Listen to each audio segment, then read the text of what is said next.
E aí, tudo bem?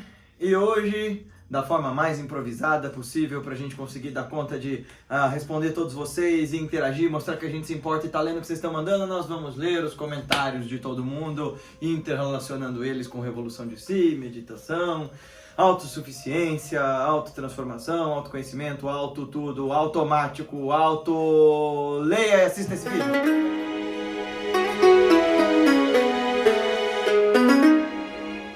Então, mas antes da gente ir para os comentários, deixa seu joinha, por favor, isso ajuda muito a gente a continuar esse trabalho. Recomenda esse canal para seus amigos, pelo Facebook, pelo WhatsApp, pelo Instagram, por tudo quanto é rede social, ajuda a gente a fazer esse negócio crescer. Coloca nos seus grupos de discussão e deixa seu comentário aqui, deixa suas perguntas, comenta o comentário dos outros, faz um esforço, a gente faz um trabalho imenso para poder pensar nesses temas e também responder vocês e trazer esclarecimento a partir do que a gente ensina. Aliás, antes do vídeo também, este mês, mais precisamente, quando é que começa o curso? Quinta? Essa quinta. Nessa quinta-feira agora, dia 9 de julho de 2020, ano do fim do mundo, começa o módulo 2 do Filosofias da Índia, Introdução às Filosofias da Índia. Se você não fez o módulo 1, não tem problema, porque cada módulo lida com escolas à parte. Claro, a cronologia do curso segue os movimentos históricos da Índia, mas você não precisa de todo um extenso background para acompanhar. Então, por exemplo, no módulo 2 a gente vai trabalhar com a introdução às seguintes escolas: Budismo, Jainismo, Vedanta e Tantra.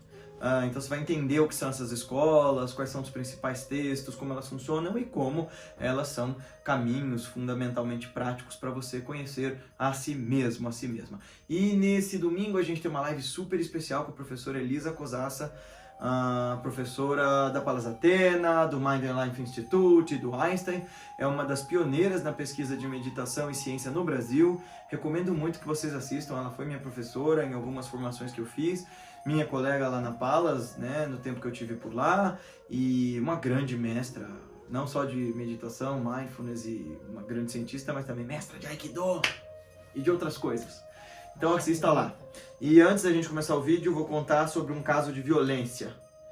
Por isso que do band-aid, porque ele tá soltando, porque eu sei que ele vai incomodar um do vídeo, porque ele tá me incomodando. Isso aqui é um caso de tentativa de assassinato e de traição por parte de alguém que eu amo, tá? E o nome dessa pessoa é Dedé, e é uma papagaia. Eu tenho 2 papagaias, eu e os meus pais, elas são criadas soltas antes de mais nada, e são legalizadas, e são nossos cachorros, né? Né? As pessoas de fora, tipo a Paty, tem medo delas, né? Né? Por quê? Porque ela bica. Ela não bica, ela é de... A Dedé, até semana passada, ela era, na minha cabeça, a papagaia mais dócil e assustada do planeta. A Lorena, que é a minha papagaia, tem um xodó louco com meu pai, então se ela tá com meu pai, você não chega perto dela, ela gosta mais de meninos do que de meninas, ela não vai muito com a cara de criança, mas comigo ela sempre gostou de ir. Mas acho que porque eu me mudei da casa dos meus pais, estou muito longe, e papagaio é um bicho super temperamental, elas estão me estranhando um pouco. Aí eu fui lá vê-las, tava brincando com a Lorena, e as duas têm um ciúme horroroso uma da outra, e a Dedé veio toda dengosa, e geralmente ela não é assim. Eu falei, ué, o que tá acontecendo com essa menina, meu Deus do céu? E ela veio, deu a cabeça pra eu coçar, e falei assim, tá bem, vou aceitar seu amor. Tô aqui, toma aqui meu amor de volta. Aí peguei uma semente de girassol e fui dar pra ela. E ela miseravelmente foi chegando perto, como se quisesse pegar a semente, foi chegando e pau no meu dedo e arrancou um teco. E eu fiquei possuído da vida com a Dedé. Eu tô contando esse ato de traição aqui profundo que eu sofri. Eu ouvi dizer que papagaio é um bicho muito temperamental. Aquele Richard, que é o biólogo, diz que ele tem medo de papagaio porque eles são muito... Dá na veneta deles, eles ficam estressados. Continuo amando as duas, mas eu tinha que contar isso pra compartilhar com vocês. Tem uma outra Dedé sobre a qual eu quero falar. E desculpa a minha família, mas a gente tem que falar disso. A gente tem que levar a sério. Ele chegou? A gente tem que levar a pandemia a sério. Não é brincadeira, não é simples, não passou. E eu perdi a minha tia Dedé, a minha tia-avó favorita, que fez parte fundamental da minha infância do meu irmão. Uma semana pro Covid, gente, foi muito feio, assim. Eu fico ainda bastante tocado, porque ninguém pôde se despedir dela. as filhas, né, e o filho, meus tios não puderam se despedir dela, os netos, meus primos não puderam se despedir dela. Foi muito triste. E ela é mais uma dentro de mais de 60 mil, 70 mil, que vai chegar facilmente em 100 mil casos. Então, por favor, cuidem-se uns dos outros, levem a sério, não é brincadeira, sabe? Se cuidem, tá? Vamos para os comentários. Tadã. E para anunciar os comentários, blow your horns.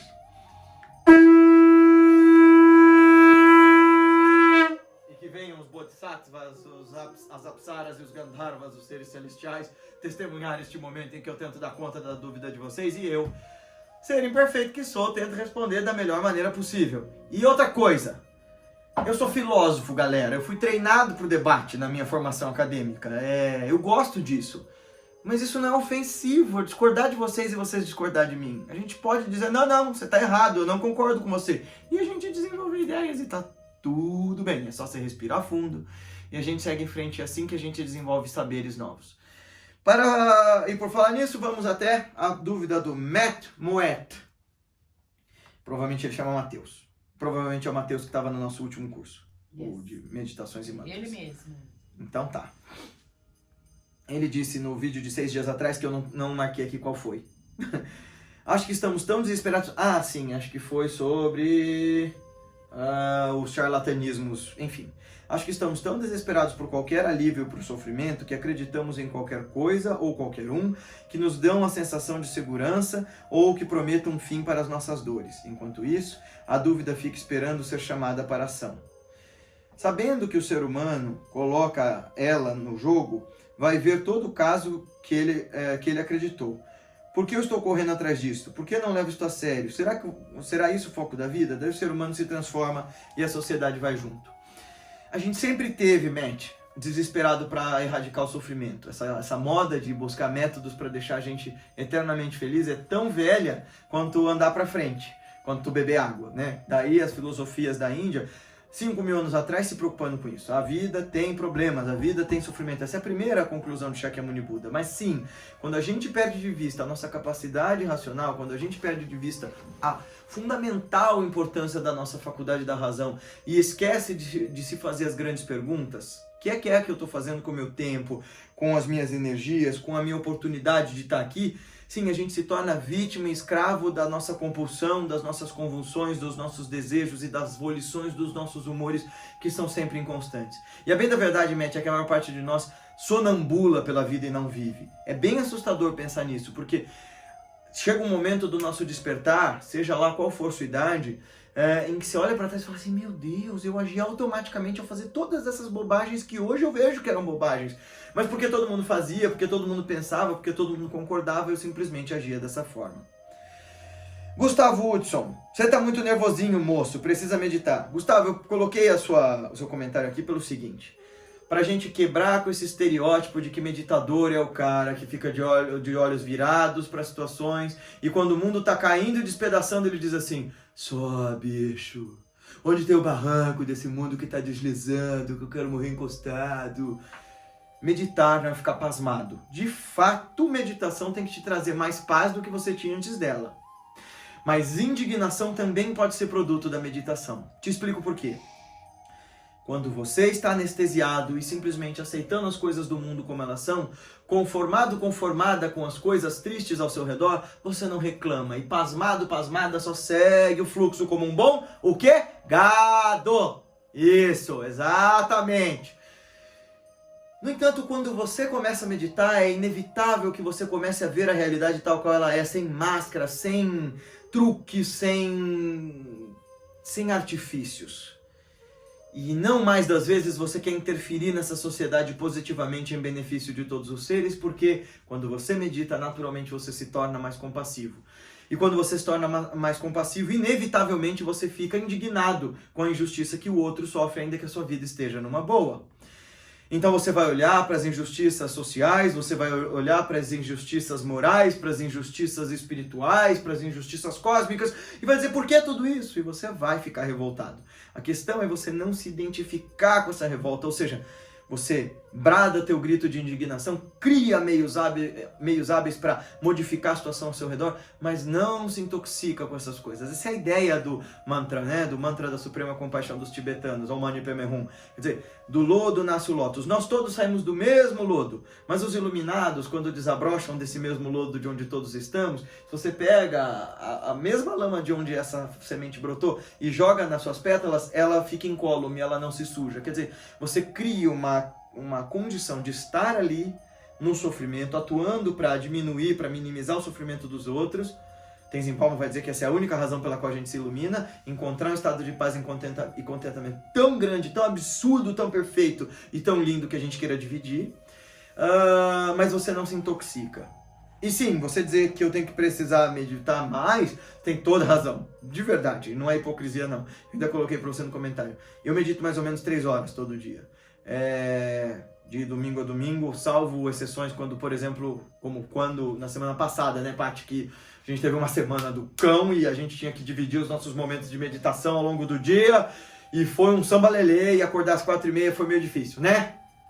A gente tem semanas assim várias vezes. Mas assim, no mais das vezes são todos os dias e assim, não falta um dia em que eu não medite pelo menos um pouquinho, não faça um round, né, uma rodada de mantra yoga, que é o mínimo que eu faço, mas você tem razão, a prática quanto maior, mais profunda, e não é só a quantidade, é a intensidade e a qualidade que você dá para o momento da sua prática que vai desenvolvendo você e te tornando capaz de ser mais calmo. E de verdade, Gu, eu tô tão longe de ser um mestre iluminado, tão longe, sou só um sadhakazinho de um grande mestre. Então, no meu caso, a prática vem transformando, vem ajudando, vem auxiliando profundamente, mas eu não consigo ainda me apartar da indignação e da revolta com certos absurdos que eu vejo por aí, sobretudo de gente querendo enganar a gente para tirar vantagem em cima disso. Tiago, bacana a live, gostei do link dos Tricksters, Exu, Hermes, Agni, Ganesha, lembro também do Loki, que também cumpre esse papel. Aliás, Tiago, a gente esquece, quem já leu as Edas Poéticas, ou mesmo uma outra fonte muito boa, que é o Norse Mythology, né? Mitologia Nórdica do Neil Gaiman, que é uma recontagem dos contos dos Edas. Aliás, o Neil Gaiman é ótimo. A gente vai fazer mais episódios sobre o Neil Gaiman, sobre o Sandman, logo. Dá para falar muito de filosofia com o Sandman, eu vou pegar algumas histórias específicas e vou discorrer sobre elas. Mas o Neil Gaiman tem esse livro Norse Mythology, e você vê que o Odin também era um grandíssimo filho de uma excelente pessoa. E ele era um trickster também. Os deuses nórdicos têm esse aspecto de trickster. Algumas histórias, o Odin era pior que o Loki. Dá uma olhada nesse livro que você vai gostar. A Eda Poética é mais difícil de ler, mas é linda. A Eda em prosa é mais legal. Eu mesmo sou praticante da nação Oye-Jeje, Jeje, né? No Rio Grande do Sul, mas me encanto muito por toda a cultura indiana. Parabéns pelo trabalho. PS, atualmente estou lendo Adiparva do Mahabharata. Que legal, Thiago. Então, eu sou muito amigo de um pessoal do Jeje, apresentado para mim por um pessoal da nação Keto. Eu tenho muito mais amigos na nação Keto, especialmente por causa de Mãe Edenes. A Mãe Edenes de Omulu é uma grande alorixá lá de Salvador, que foi discípula direta, né, discípula direta é a minha linguagem de yogi, mas né, foi filha de santo de Mãe Menininha, aprendeu tudo com Mãe Menininha, e ela me quebrou muito dos preconceitos que eu tinha em relação ao candomblé, porque em São Paulo, infelizmente, e no Rio também de alguma maneira, candomblé é um excelente negócio, um milionário negócio, onde a tradição de esculpir a própria consciência e criar...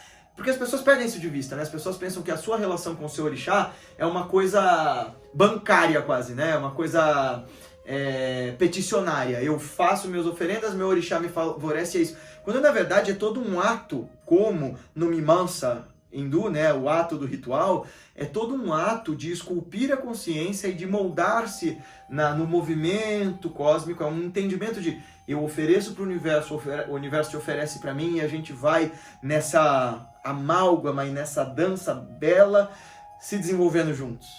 É muito bacana isso das religiões antigas. Carolina Guedes de Almeida. Oi, Guilherme. Concordo que nenhuma transformação acontece de repente, é um processo que pode levar encarnações, para quem acredita. Porém, nos transformamos sim um pouquinho a cada dia e um pouco temos que poder ajudar... e o pouco que E o pouco que temos, podemos ajudar outras pessoas. Entendo você estar indignado com a banalização das terapias e afins, mas será o caminho demonizar a todos que trabalham com terapias, o coaching? Para mim não é o caminho, agradecida pelas reflexões. Eu respondi você, Carol, mas eu queria fazer mais um adendo sobre esse ponto, que é, não, a gente não pode demonizar ninguém, mas como diria Shri Yukteswarji, né, o guru de Yogananda, muitos mestres vão dizer para você usar da razão, mas assim que você se ajoelhar para eles, vão dizer, abandone sua razão e acredite só em mim. Não é demonizar ninguém, mas é usar do escrutínio racional do qual nós todos somos dotados. É parar de esperar salvadores onde salvadores não há. É parar de deixar de ser cego guiado por outro cego. Porque ajudar o outro e ajudar de fato não é algo tão randômico e tão simples. Claro, a gente pode acreditar que todo dia a gente se supera de fato, em algum grau muito distante. Quando a gente dá um mega zoom out, a gente faz isso. Mas no mais das vezes, de maneira muito prática e muito direta, a gente é bastante adestrado pelas nossas manias, pelos nossos vícios, pelos nossos condicionamentos, pelas nossas prisões internas, né? Ou se você quer uma linguagem mais coach, pelas nossas crenças limitantes. E não é um Zé Mané que fez um curso de um final de semana que vai nos ensinar a nos livrar disso! Brincadeira à parte, Carol, autotransformação é um negócio muito delicado. Né? Ainda há pouco eu conversava com alguns alunos que disseram, nossa, lá na autobiografia de um yogi acontece um negócio, né? Mahavatar Babaji materializa um palácio, é uma passagem bem legal, procura lá, a materialização de um palácio nos Himalaias. E a explicação toda é, olha, você precisava cumprir seus desejos para não ficar dependente deles, não criar neurose. Ah, mas será que se a pessoa tem desejo por um palácio, ou sei lá, por comer 50 peças de Ramon, ou, no pior dos casos, matar criancinhas, ela tem que dar vazão a esse desejo? Não, mas quem vai saber modular isso é a própria consciência pura do ser que vai, de pouco em pouco, entrando em estado de maturidade para ser capaz de ouvir dentro do silêncio interno a voz da sua sabedoria ou de um mestre muito qualificado. Se você não tem o privilégio de ter um mestre muito qualificado, tem um terapeuta muito qualificado que leva anos para entender como funcionam nossos traumas, nossa psique, nossos padrões, nossos enganos, etc, etc. Olha, assiste qualquer um desses vídeos dos cientistas de verdade ou dos terapeutas de verdade desmantelando esses coaches quânticos da vida e você vai ver como que é vergonhoso uma coisa que o brasileiro faz a rodo, de verdade. Olha, quando eu lancei a Eterna Dança Cósmica, eu escrevi um negócio sobre Yoga Sutra que não estava lá, meu mestre me chamou, me mostrou o Yoga Sutra e fez assim, onde é que está escrito isso aqui no texto? Não sei. Onde é que está escrito isso aqui no texto? Não sei. E ele me fez repetir o Yoga Sutra uma noite inteira e quando eu já não aguentava mais de sono, ele começou a me explicar os significados. E no final, quando ele me mandou dormir, ele diz, agora aprenda uma lição para sua vida. Nunca fale do que você não sabe. E o problema desses coaches e desses pseudoterapeutas e dessa galera que imagina que está ajudando porque tem uma necessidade profunda de se sentir pessoas boas, de se sentir pessoas aprovadas, porque no fundo tem uma carência imensa e não dão conta do próprio ego, essas pessoas não se preparam, essas pessoas não conhecem as coisas, acham que aquilo tudo que elas ouviram faz sentido porque soa gostoso aos ouvidos, mas quando você espreme um pouquinho, elas não sabem do que elas estão falando. Então tudo nessa vida exige mais preparo. Então não é demonizar as pessoas que são coaches, mas é demonizar essa falta de preparo, essa falta de aprofundamento. A gente tem que parar com essa pataquada que principalmente esses coaches fazem, de dizer assim, não, mas não é da razão, é da emoção, querendo invalidar quem estuda e dizendo que é simplesmente uma coisa que vem, que brota da tua cabeça. Até mesmo a intuição, ela é produto de estudo, de conhecimento e de aprofundamento, e de defrontamento das tuas opiniões. Então a gente precisa ter mais virilidade, não no sentido sexual ou no sentido másculo da palavra, mas no sentido de vigor, no sentido de heroísmo. A gente precisa ser mais heróico conosco, de modo a ousar derrubar nossas antigas crenças e olhar para os pontos de vista mais céticos e mais avessos e mais distintos e mais opostos aos nossos para formar uma condição mínima de acessar o outro, né? Tem tudo isso. Essa é uma discussão, Carol, que vai muito longe, mas não é demonizar ninguém, é simplesmente a gente criar um estado de maior preparo para as coisas, de dar nome para as coisas e de ter prazer de ir mais fundo nas coisas. Porque nenhum trauma vai ser vencido com uma palavra, sabe, uma palavra de consolo. Se isso acontece porque aquele processo todo já estava sendo cozido dentro da pessoa e a palavra de consolo que deu um insight foi só a fagulha que fez tudo pegar fogo. Mas enfim. Rafael Pegas. Opa! Concordo com a ideia, só tenho uma dúvida. Eu sou espírita e já vi diversos... Ah, sim. Então, Rafa, ele colocou assim, que ele já viu vários espíritos, mas que isso não é ciência, é apenas a experiência dele. Então, qual abordagem eu acharia melhor quando alguém questionasse ele? Já que provado pela ciência a existência de um espírito não está, vou ter que falar que é minha crença? Mesmo tendo experiências sólidas durante toda a minha vida? Sim, sim. Rafa, a ciência é uma das lentes pelas quais você pode olhar a realidade. Hoje é uma das mais seguras, mas pode ser que no futuro a gente ache outras ainda mais. O Edgar Morin tem falado muito sobre isso, né? Sobre pensamento complexo, dizendo que o modelo de pensamento científico stricto sensu da academia já está engessado demais para o nosso modo de viver hoje. Mas leia sobre o Edgar Morin e leia pensamento complexo para ver que é muito mais difícil e complexo do que você pode supor logo de imediato. Mas assim, não tem problema nenhum você dizer que isso é sua crença. Eu mesmo digo o seguinte, olha, eu pratico yoga e meditação porque, pelas lentes da filosofia, ou seja, da intelecção racional e da prática direta no Bhava, eu tive experiências o suficiente que deram conta para mim de que isso funciona. Hoje, coincidentemente, a neurociência, a psiquiatria, a psicologia tem, em algumas áreas, afirmado certos pontos muito promissores da prática meditativa, mas não todos. E isso invalida o que eu acredito? Não! Porque quando é minha experiência, ainda que todo mundo diga que eu estou errado, pode ser que eu esteja certo. Calma, porque isso pode ser esquizofrenia. Mas se aquilo te transforma e faz sentido para você, você não tem em primeiro lugar que se justificar para ninguém. Então essa necessidade de o que eu falo quando o outro me pergunta, não fala nada. E outra coisa, as experiências espirituais mais profundas, e isso eu aprendi com o professor Adelino da Rosa, um dos maiores sensitivos que eu conheci na minha vida, ele não falava das experiências dele assim a rodo, e ele só foi contar das coisas que ele sentia um pouco a partir dos 20 e poucos anos. Durante a infância inteira ele não disse nada. O Newton Bonder fala bastante no livro dele, né, O Sagrado, sobre essa diferença entre o que é secreto e o que é sagrado, e que aquilo que é sagrado para você, não é que você vai deixar secreto, mas você não precisa fazer propaganda, porque aquilo faz sentido para você e te transforma. Você não precisa se justificar a ninguém. E é isso. GGM Gabi. Quanto mais eu tento crescer e melhorar como pessoa, mais vejo que as pessoas em geral não gostam de mim. Fico pensando no porquê. Porque você está tentando melhorar para as pessoas e não para você. E aí, teu ego, que está o tempo todo inseguro com a possibilidade de transformação, vai te dar essa falsa impressão de que as pessoas não gostam de você. Para de tentar se transformar pelo outro. Nós somos em relação ao outro, mas para de tentar se justificar ou ser aprovado por quem quer que seja. Com quanto você faça isso, você vai ser escrava dos seus próprios enganos. Doutor Luiz, essa é uma pergunta excelente, hein, Luiz? Ao estar no agora, começo a me apegar ao agora, sentindo toda a calma de estar no agora. Porém, vem a aflição do apego ao perceber que aquele agora agradável irá se dissolver e virão outros agoras de sofrimento no futuro. O que estou fazendo de errado e de onde vem este terror? Você mesmo respondeu a tua pergunta. Você escapa do agora e volta a pensar no futuro. Eu começo a pensar que vão vir outros momentos de terror. Eles nem existem. E no começo é difícil mesmo, mas traz a mente para esse factível estado do aqui e agora. E de pouco a pouco a mente vai se libertando das suas travas e vai se libertando dos seus enganos. Volta, estabelece. A gente ensina isso pelos métodos de meditação da nossa escola, mas tem tantos outros. Pra galera que fica querendo dizer que eu tô só querendo vender curso, em primeiro lugar, vá catar coquinho, né? Nossa. Não é? É. Sabe por quê, ô linguinha? Esse Instituto Revolução de Si nunca se negou a dar bolsa a ninguém.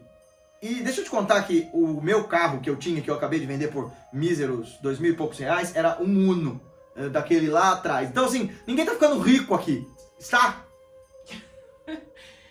E ainda que estivéssemos, seria com o nosso trabalho legítimo e nosso estudo. Mas assim, a gente está interessado em ajudar as pessoas. Eu nunca neguei bolsa de estudos para ninguém que apareceu no Instituto. As únicas exigências para fazer o curso com bolsa é participar e mandar relatório para mostrar que você está interessado. Então, ponto.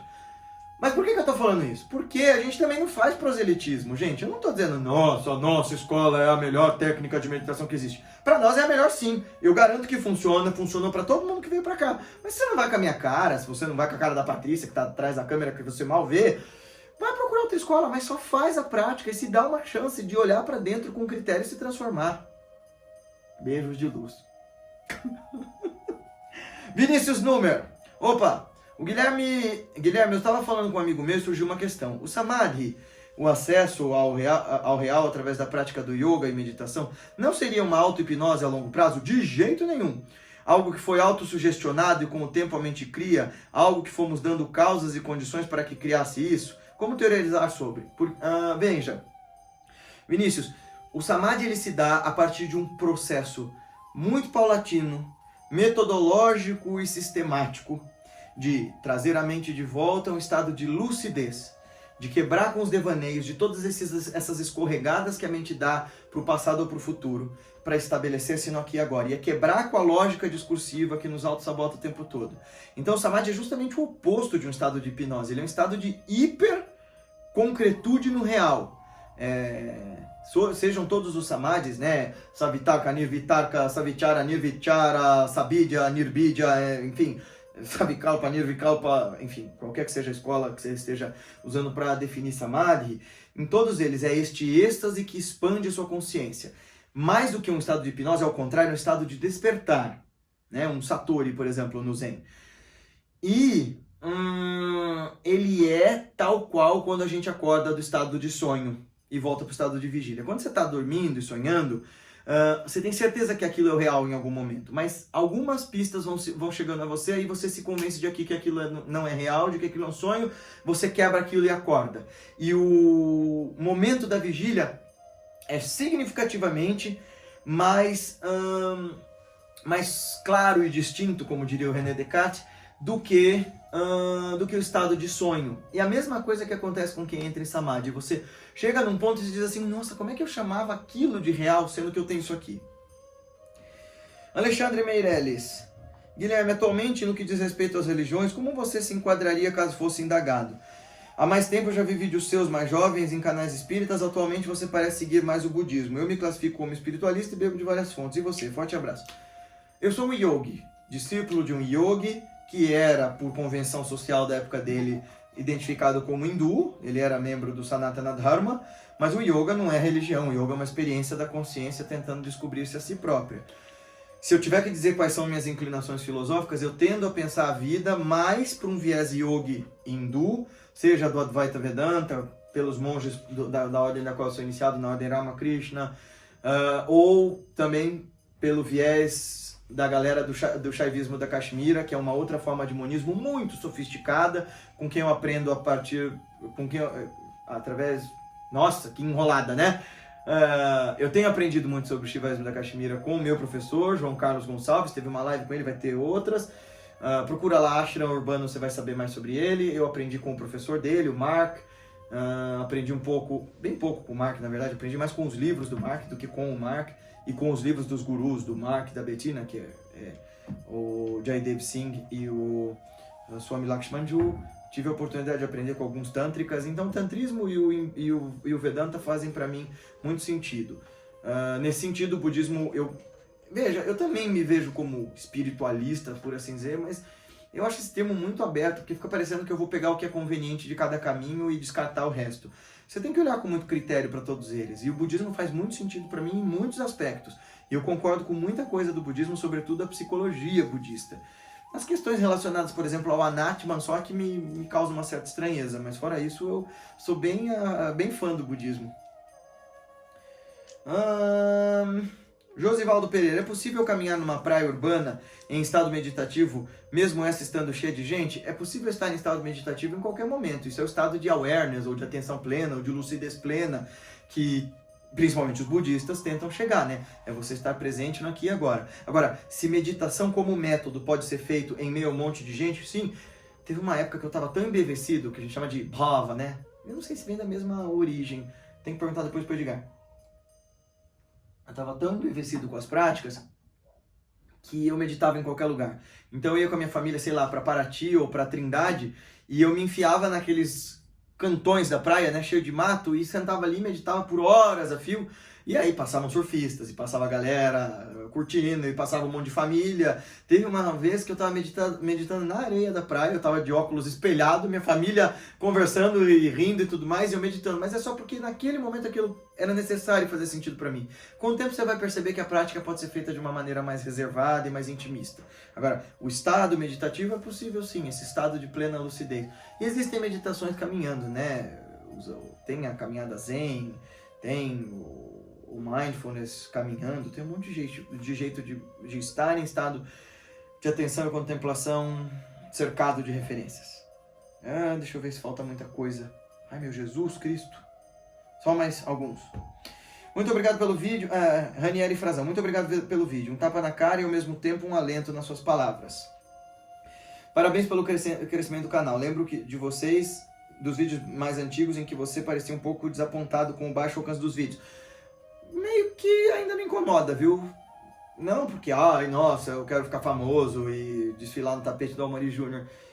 É porque eu vejo que tem tanto lixo sendo disseminado na internet e tanta desinformação, e as pessoas ávidas por conhecimento, e aí chega num vídeo que as pessoas produzem com carinho, não são meus não, e aí elas não param pra ouvir. Em poucos meses seu canal dobrou de inscritos, ainda não, mas vamos ver. Que bom que o trabalho só vem crescendo e o alcance dele também. Muito obrigado por tudo. Obrigado você, Ranieri.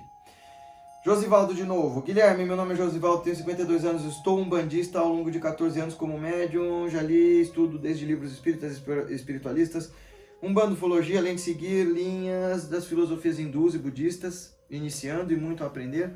Mas ver você falar assim, como outros da sua idade, essa meninada que chamam de... Enfim, percebo o quanto da grandeza tem na sua fala, babá. Eu só cortei a história porque vamos parar de me elogiar, Josivaldo, eu não tenho nada de especial, eu só estudo e pratico e busco com muita sinceridade tentar ser um pouquinho melhor a cada dia, e que bom que no seu caminho você tem conseguido encontrar amplitude e clareza de pensamento em diversas formas de ver a vida. Última pergunta. Me lembra de cortar essa daí do Josivaldo, tá? Que faz o menor sentido. Última pergunta. Verônica Akasawa. Caro Guilherme, essa questão é tão complexa que ao fazermos para nós mesmos, quem sou eu, parece que isso vai criando profundidade, no fim ainda não sabemos de nada. Eu também pensava assim, hoje tenho outras questões que ainda não compreendo. Antes eu pensava, não vamos magoar ninguém com nossas palavras. Não é esse vídeo não, é um outro. Sobre... eu tenho que ver qual que foi. Não vamos magoar ninguém com nossas palavras, vamos passar pelo turbilhão emocional sem ferir ninguém, ou pelo menos tentar cortar aquele efeito dominó de passar para frente a raiva que alguém descontou em nós. Mas com o yoga eu comecei a me sentir mais culpada. Pode parar aí. A prática ela vai te dar essa consciência de si, mas isso não é para te fazer sentir culpa, Verônica. É para te fazer sentir, em primeiro lugar, mais paz e mais serenidade para consigo, mais lucidez e mais firmeza. O remorso ele é outra maneira de ficar exatamente no mesmo lugar em que você estava antes. Então sai desse lugar. No sentido de eu não machuco ninguém com minhas ações e palavras, mas ainda assim não deixo de ser um ser ceboso. E sei que por dentro estou triste, magoado, rancoroso, aquilo que não digere. Penso diariamente nas coisas que eu tive vontade de falar e não falei. Como yogi, abandona isso. Volta para o presente. Às vezes penso em Jó, na história bíblica que diz: em tudo isto não pecou Jó com seus lábios. Mas e a mente? Então, take it easy. Porque nossos pensamentos nos traem o tempo todo.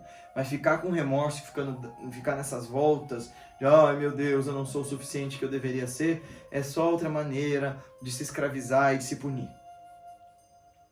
Parece ser tão injusto evitar magoar alguém e acabar desenvolvendo uma doença por não colocarmos isso para fora. Também não é assim.